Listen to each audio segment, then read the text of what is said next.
Hello students, welcome to Sourcing Classes. This is Dr. Spurti. This is a part of series of video lectures covering economy related current affairs targeting prelims and mains 2021.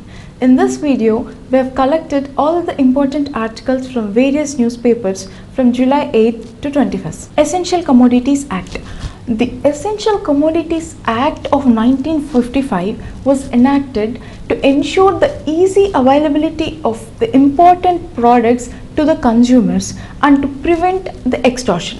The list of items already presented in this act are drugs, fertilizers, edible oils, pulses, petroleum and petroleum products. Now, government by bringing a commodity under this act ensures the controls the production, supply and distribution of that commodity. Government can, when the need arises, the central government with the consultation of the state governments can bring any commodity under this act and take this off the list when the situation became normal.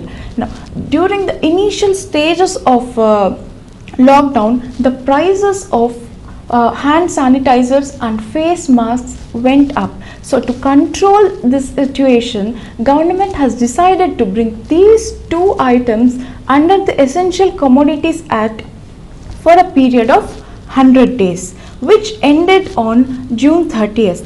So now the production of sanitizers and face masks has come to the normal. Government has decided to remove these items from Essential Commodities Act.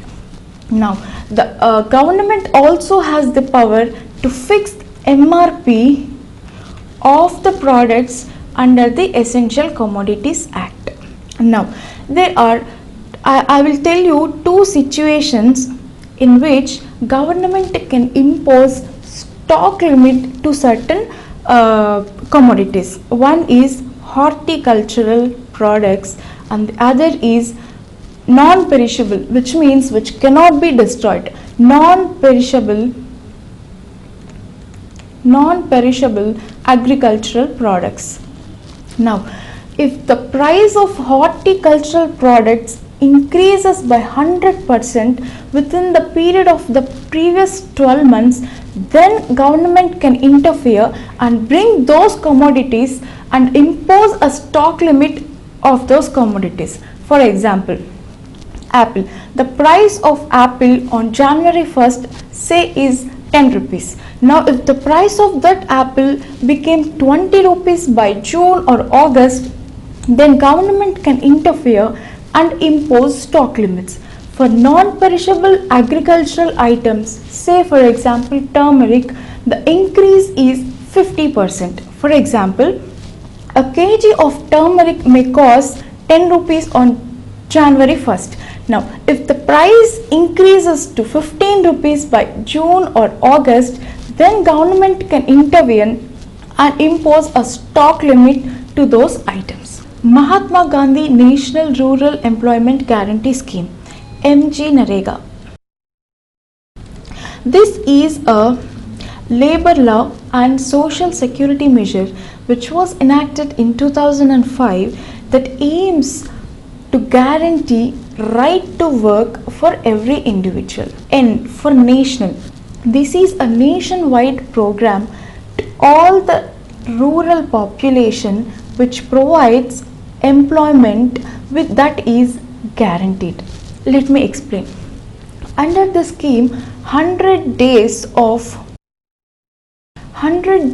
wage employment is to be provided by the government for every household whose adult members volunteer to do unskilled manual labor.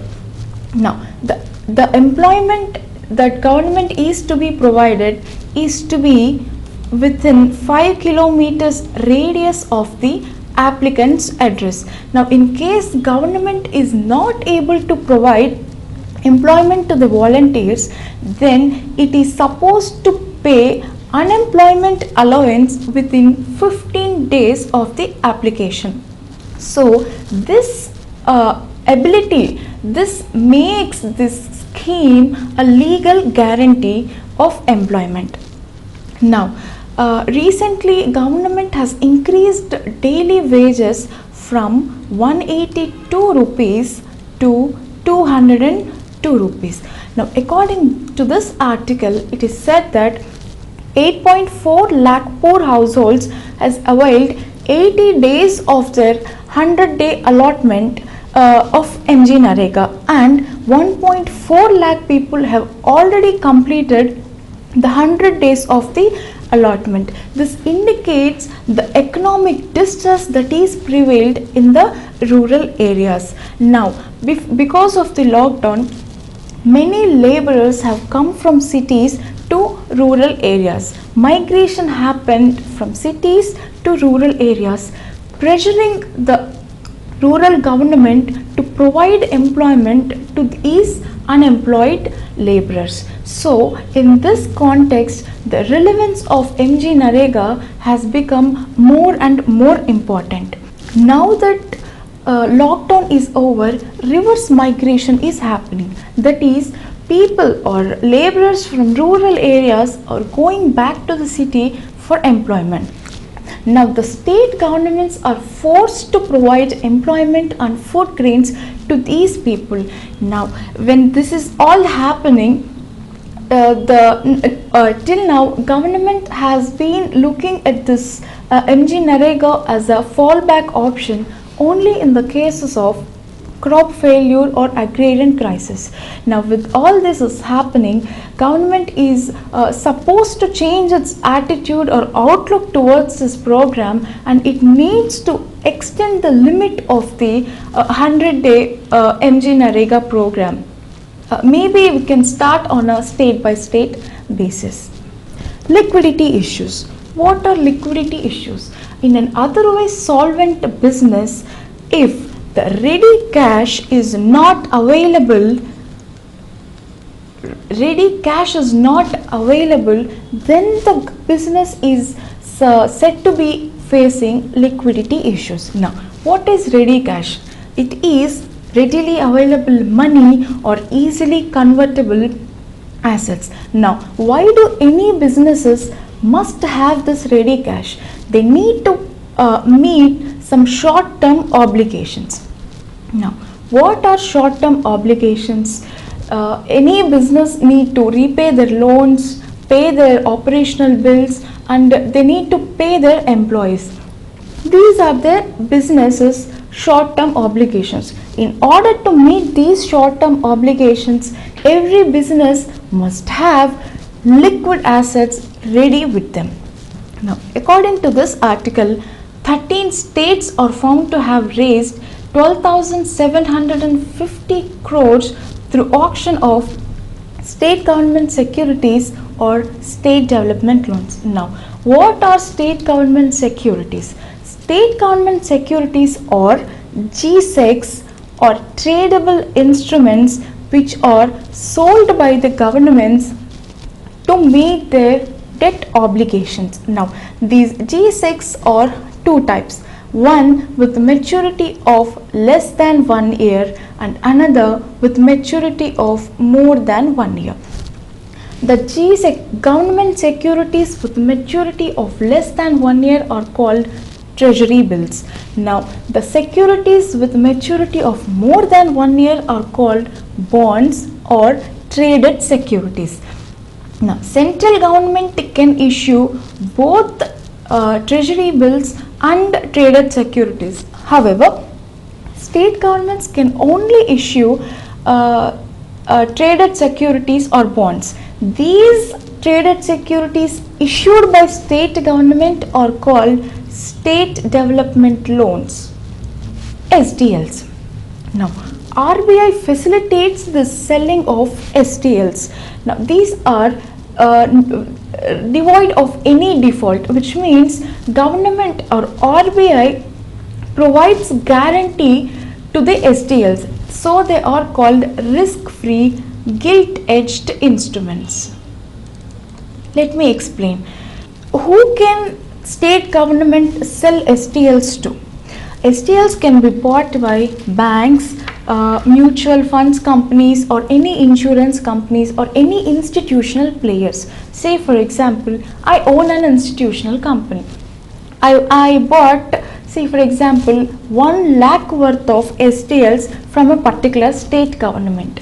If state government is not in a position to pay my STLs worth money back to me, RBI can interfere and give that money to me from the center allocations funds to states. Now center allocates certain fund to states, and that from that fund RBI will give or pay the money to the customers. Hence this is risk free gilt edged instruments. Now according to this article, around 1250 crores or more than the notified amount was borrowed by states of Punjab, Tamil Nadu and Telangana because they exercised green shoe option. Now, what is a green shoe option? It is over allotment option of up to 15%. 15% over allotment. Let me explain. Government imposes certain prescribed limit beyond which states cannot issue state development loans. Now, if state governments want to exceed the prescribed limit, they will avail this green shoe option. For example, if government is to issue 100 rupees worth of STLs, by exercising green shoe option, state governments can avail 115 rupees worth of STLs. Now, according to this article, 3.45 lakh crore of state market borrowings are happened in the first 2 quarters of 2020 and 21. This is around 53% more than the amount borrowed in the corresponding quarters of the previous years. The analysis showed that the market borrowings of Tamil Nadu have been so far the highest, followed by Maharashtra, Andhra Pradesh, Rajasthan, Telangana, Kerala and West Bengal. Not just this, these states also, all northeastern states also resorted to state borrowings.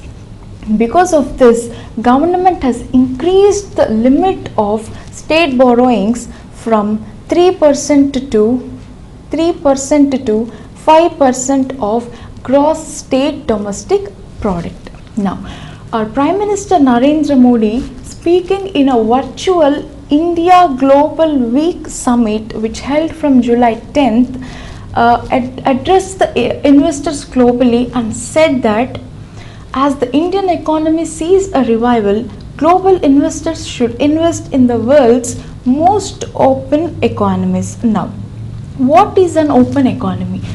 An economy which is open to not only domestic players but also international players to conduct trade, manufacturing or financial activities in that particular country is called open economy.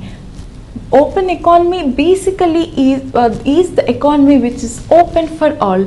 This contrasts with the closed economy, which means that there is no international trade or finance happening. Now, open economy can happen in 2 ways. Now, a country can buy or sell goods and services from the other economies, and a country can buy or sell capital assets with the world financial markets. This is how an open economy operates. Now, what are the advantages of open economy? Variety. Now, when with all the companies or from all around the world or trading with this open economy, you will have more options, or consumers will have more options to choose from. Now, what is the disadvantage of having an open economy? Now that 2 countries are interlinked via trade and finance, an effect in one country will automatically affect the production in another country. Let me give you an example. India is majorly dependent on China for import of power equipment. Say a disruption of power equipment, manufacturing of power equipment in China automatically affects the production of power in our country. Also in this meeting, Prime Minister said that early green shoots of economic revival have emerged in the country. Now, what are the green shoots? During lockdown, our economy has come to a halt. Now, because the lockdown is over now, in May and June, we could see small economical activities taking place, like increased electricity consumption, increased in petrol or fuel consumption.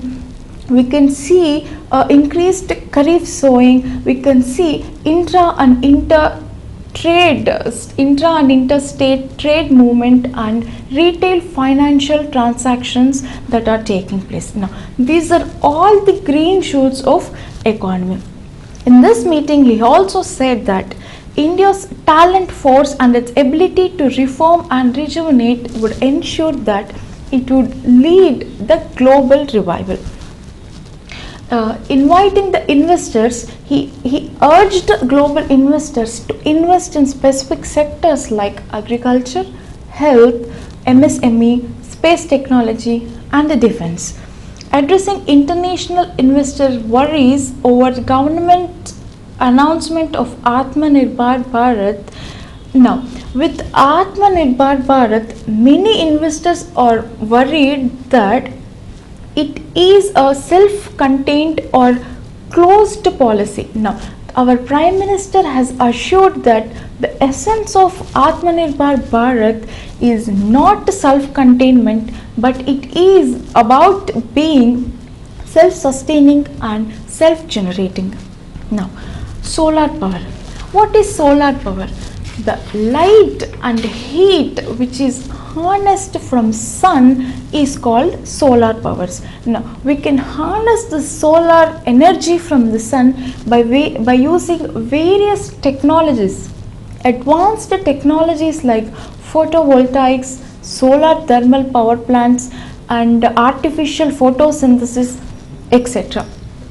Prime Minister has recently inaugurated a 750 megawatt solar power project at Rewa district of Madhya Pradesh. This is touted as Asia's largest solar power plant. Talking in this inauguration, Prime Minister has said that solar power is sure, pure and secure. Sure because there is no question of exhaustion of solar energy, unlike other resources which give us energy, like coal is exhaustible, petrol is exhaustible, but solar energy is not exhaustible. Pure because we are not polluting our environment in harnessing solar power. Secure because the solar power production acts as a huge symbol or inspiration for Atmanirbhar Bharat. The total installed capacity of solar power in India is 35 gigawatts so far. Now, this is projected to be increased to 50 gigawatts by the year 2024. However, this is against the goal set by Paris Climate Change Deal, which said that 100 gigawatts of solar power is to be generated by the year 2022. Now, why is this lack in, why are we behind in production of solar power by this much? Because of two factors: low domestic production and increased dependence of imports from China. These two factors act as major deterrents in producing solar power locally. Now, this pandemic presents an opportunity to plan a green deal, which means our future can be our future growth and manufacturing should be planned according to the environmentally sustainable principles. Now, how can we do that and also increase solar power production in our country? Now, in order to do that, solar power sector is to be made strategically important. That means it should be given importance as we give importance to our defense sectors. Now, solar power players in our country are to be encouraged by giving them low cost finances, and a forward looking program should also look at emerging trends like photovoltaic window, greater use of residential and commercial buildings to deploy more panels, and rapid progress requires a strategic shift to aid competitive domestic manufacturing. Fiscal Council. Let me make you something clear. We don't have a fiscal council, but there has been an argument that whether we need one. Before going into the actual topic of fiscal council, let me tell you what a fiscal policy is. A fiscal policy is the use of government revenue and expenditure to frame or to influence country's economy. Fiscal policy is used to stabilize a country's economy. Now, government has the power to influence economy, like to increase or decrease taxation or to increase or decrease money supply in the economy by adjusting fiscal policies. Let me explain. Say for example, economy is in slowdown, unemployment rates are high, money supply in the economy is low, and the consumer spending level is also low. Now, government can influence the situation. It can decrease the tax cuts, thereby increasing money supply in the economy. Now, government can also pump money into the economy by buying services from the market. Say for example, by constructing schools, roads and buildings. By doing that, government is not only providing employment but also pumping money into the economy. This process is also called pump priming. With doing so, there is increase in employment levels and consumer spending will also increase because people will have more money with them, and it leads to economic revival. Let's take another scenario. When the inflation rates are high, the economy may need a slowdown. Now, government can interfere and increase tax rates and decrease money supply in the economy. By doing so, the demand will come down and the prices of the commodities will come down, thereby curbing inflation. Now, it is in the hands of the government to fine-tune, increase or decrease taxation to maintain fiscal discipline. Now, what is fiscal discipline? It is an ideal balance between fiscal revenue of the government and fiscal deficit. If fiscal deficit is more than the revenue, fiscal expenditure is more than the revenue, then it is called fiscal deficit. If fiscal revenue is more than the expenditure, then it is called fiscal surplus. In order to help or guide the government in maintaining this fiscal deficit, government has enacted a law called FRBM, Fiscal Responsibility Budgetary Management Act, in 2003.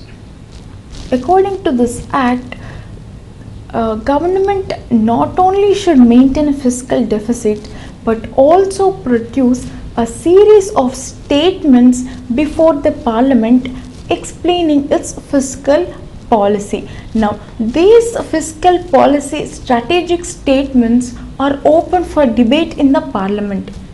However, this has not been a very successful idea because we are not seeing any kind of open debates in the parliament regarding the discussion of fiscal policy. Now, why are we discussing all this now? Because economy is slow down, government is forced to pump money into the economy for economic revival. In order to do so, government has to borrow money from the market. With increase in borrowings, fiscal deficit will also increase. In order to balance this fiscal deficit and supplying money into the economy, we need a presence of fiscal council. Fiscal Council was first recommended by the 13th Finance Commission and was endorsed by 14th Finance Commission and by FRBM. Now, according to IMF, about 50 countries around the world have Fiscal Council with varying degrees of success. Fiscal Council at its core is a permanent agency with the only mandate to independently assess fiscal policies of the government and put its findings in a public domain. Now, let's say India were to have a fiscal council.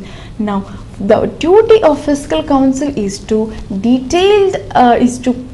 analyze the fiscal policy of the government in a detailed manner.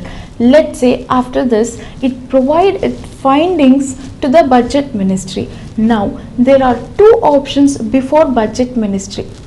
It can accept and inculcate the provisions of fiscal council, and it may not accept the advice of the fiscal council. Let's say if government accepts the suggestions recommended by fiscal council, it means that the original fiscal council of the government is not credible or robust. Here we are also forcing the government to accept someone else's ideas and principles. It does not look very good in front of the public. Now, if budget ministry decides not to incorporate the findings of fiscal council into its budget, then the very existence of the fiscal council is not meaningful. Now, what is the solution for this? We can start small. Say for example, 4 to 5 weeks before the start of budget session, government can appoint a committee comprising of members from RBI, CSO, Niti Aayog and CAG. This 4 or 5 members committee can deeply scrutinize the fiscal policies of government and put it in public domain. If this stands found to be fruitful, then the ambit of fiscal council can be expanded by making it a permanent agency. India, Iran and Chabahar Port. If India wants to export or send any items to Afghanistan as an aid, we have to use or go through Pakistan. Now that Pakistan is not allowing India to conduct any kind of trade through its land, we had to think of an alternative. Though India and Iran relations went back or go back to 2003, it is only in 2016 a trilateral agreement was signed between India, Iran and Afghanistan. According to this agreement, a 10-year lease was given to India to develop and maintain a port in Iran, which is Chabahar Port. It is situated in the southeastern part of Iran facing Gulf of Oman. Now, using this port, India could easily send its exports to Afghanistan and then to Central Asia and Russia. Now, India very actively developed 2 terminals and 5 berths in the Chabahar port, and the operations commenced from 2017 and 18. During 2018, India also exported wheat and food grains to Afghanistan. Now, as part of this deal, along with the development of port, there is also an agreement for the development of 628 kilometers of railway line between Chabahar and the city of Zahedan. Because Zahedan is very close to Afghanistan, this railway link facilitates the easy movement of cargo from Chabahar to Afghanistan. Now, while all this is happening here, US has decided to reimpose its sanctions on Iran, because of which India reduced its imports, oil imports from Iran.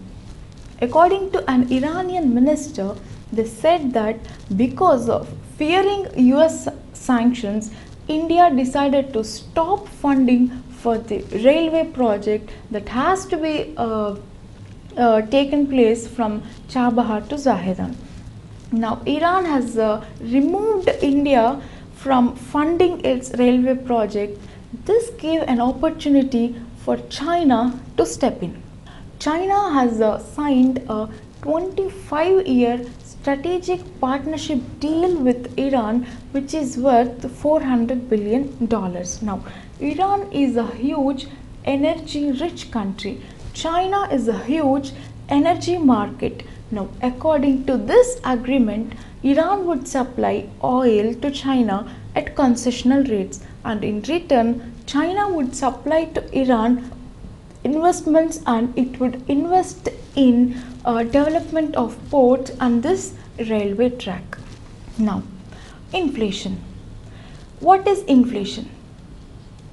General rise in prices of commodities is called inflation. When do prices rise? When there is more money supply, or when there is more demand for any product, usually inflation happens.